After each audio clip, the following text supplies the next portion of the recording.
Hello sa ating mga viewers, subscribers, good morning, good evening. So ngayong araw may gagawin na naman ako ito. Maglalagay tayo ng aircon dyan. So sisirain natin yan, tatabasan natin yan kung saan tatama yung aircon. Wewieldingin natin, tapos dito tayo kukuha ng power. Magmumolding tayo dyan, tapos maglalagay lang ako ng anko box. So ito yung ating aircon.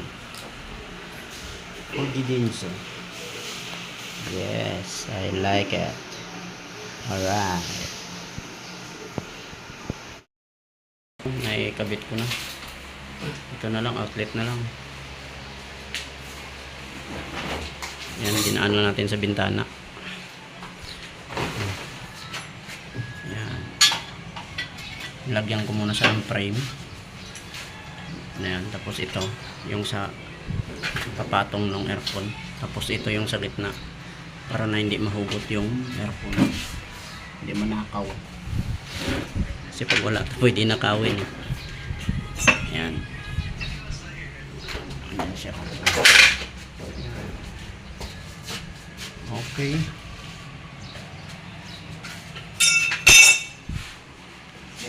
So lalagyan na lang to na insulation. Para hindi lumabas ang lamig. Tapos na. Ayan. Nag-molding lang tayo ng outlet. Yan na, nilagyan na natin ng insulation para hindi makalabas yung lamig. Oh, yan. Ganito na lang labas na yan. Nagaganyan na yung pinto. Bintana. Oh, diba? Oh. Yan. Tipid space. Wala, hindi kasi naabangan to, kaya dito na lang natin dinan sa bintana. So, okay. Alright.